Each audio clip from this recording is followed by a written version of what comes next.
జై శ్రీరామ్. నమస్కారం అండి. 2025 అక్టోబర్ మాసంలో ద్వాదశ రాశి వాళ్ళ మాస ఫలితాంశాలు ఎలా ఉన్నాయో ఒక్క రాశి గురించి తెలుసుకుంటూ వెళ్దాం. నా పేరు ఆచార్య మహేష్. నేను బీటెక్ మెకానికల్ చేశాను, వేదిక్ ఆస్ట్రాలజర్ కూడా.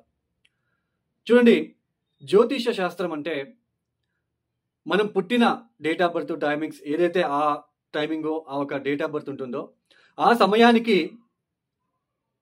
కర్మానుసారే కొన్ని గ్రహాల స్థితిలు బాలేనప్పుడు, అంటే ఇబ్బందికరంగా ఉండే స్థానాల్లో ఉన్నప్పుడు, అష్టకవర్గ బిందువులు తక్కువ ఇచ్చి ఆ దశాభుక్తి జరిగేటప్పుడు, దశ ప్లస్ భుక్తి, సూర్యమహాదశ చంద్రభుక్తి, చంద్రమహాదశ సూర్యభుక్తి, శుక్రమహాదశ సూర్యభుక్తి, ఇలా ఒక్కొక్క భుక్తి, రాహు మహాదశ శనిభుక్తి, రాహు మహాదశ బుధభుక్తి, రాహు మహాదశ గురుభుక్తి, ఇలా ఒక్క దశాభుక్తి జరిగేటప్పుడు కొన్ని దశాభుక్తులు మనకి నెగిటివ్ చెడు ఫలితాలు ఇచ్చేటప్పుడు వాటి నుంచి బయటపడడానికి కొన్ని పరిహారాలు చేసుకోమని జ్యోతిష శాస్త్రం చెప్పింది.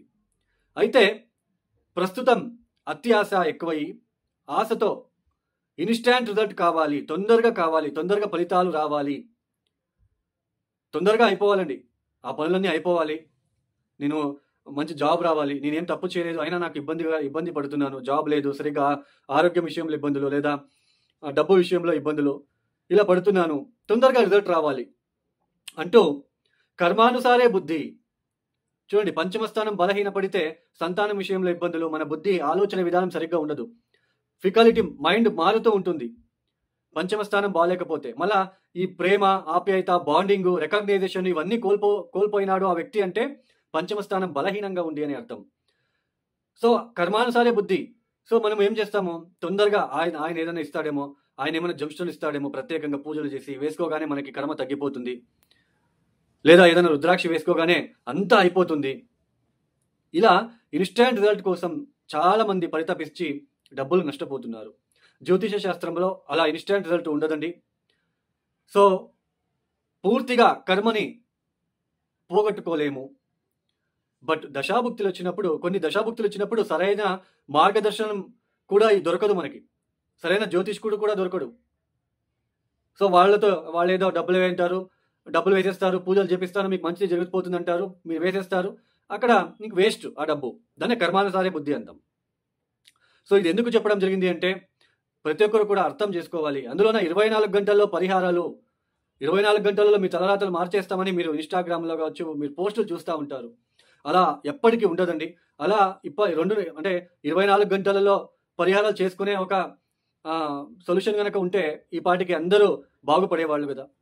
దాన్ని ఎలా నమ్ముతారు మీరు? సో ఒక్కొక్క దశాభుక్తి కొన్నిసార్లు 2 సంవత్సరాలు 3 సంవత్సరాలు కూడా ఉంటుంది. శని మహాదశ, గురు మహాదశ 16 సంవత్సరాలు ఉంటుంది. చూడండి, ఇట్లాంటి దశాభుక్తులు వచ్చినప్పుడు మనము వాటికి సంబంధించిన పరిహారాలు చేసుకుంటేనే దాని నుంచి బయటపడతాము. దీన్ని అర్థం చేసుకోవాలి. ఎక్కువ డబ్బులు నష్టపోకండి. సో కొన్ని చిన్న పరిహారాలు చాలా ఉన్నాయి. ఓం నమ శివాయ శివపంచాక్షరి మంత్రం కనుక మీరు ఒక రోజు 108 సార్లు చదువుకుంటే చాలు, ఒక సంవత్సరం 2 సంవత్సరాలు చేసుకుంటే చాలు. దానికన్నా సొల్యూషన్ ఎక్కడా దొరకదు. అర్థం చేసుకోండి.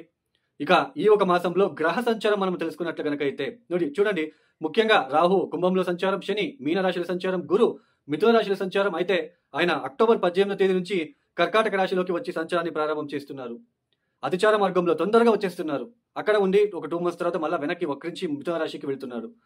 కేతు సింహరాశిలో సంచారం, సూర్యుడు అక్టోబర్ 17 వరకు కన్యా రాశిలో సంచారం, తదుపరి తులారాశిలో సంచారం.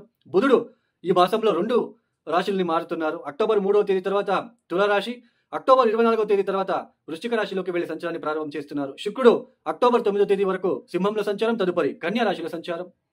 అలానే కుజుడు ఈ మాసంలో చివరి వరకు అక్టోబర్ 27వ తేదీ వరకు తులారాశిలో సంచారం, తదుపరి వృశ్చిక రాశిలో సంచారాన్ని చేయబోతున్నారు. ఈ గ్రహ సంచారం రీత్యా ద్వాదశ రాశి వాళ్ళకి 2025 అక్టోబర్ మాసంలో సింహరాశి వాళ్ళ ఫలితాలు. ఈ సింహరాశి వాళ్ళకి అష్టమ శని జరుగుతూ ఉంది. అష్టమ శని అనగానే అందరూ భయపడకండి. అష్టమ స్థానంలో శని వచ్చినప్పుడు మీ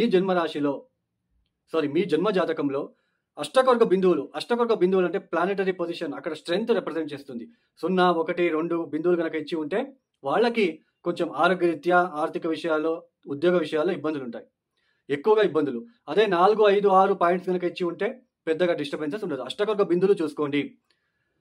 అయితే అష్టమ శని జరుగుతూ ఉంది, మీకు సప్తమ స్థానంలో రాహు, లేనిపోని భయం అనేది ఏర్పడి ఉంటుంది.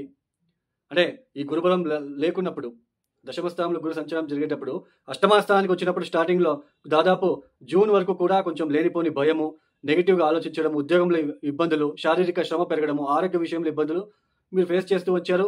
అయితే గురు బలం వచ్చింది, గురు లాభస్థానానికి వచ్చేసారు.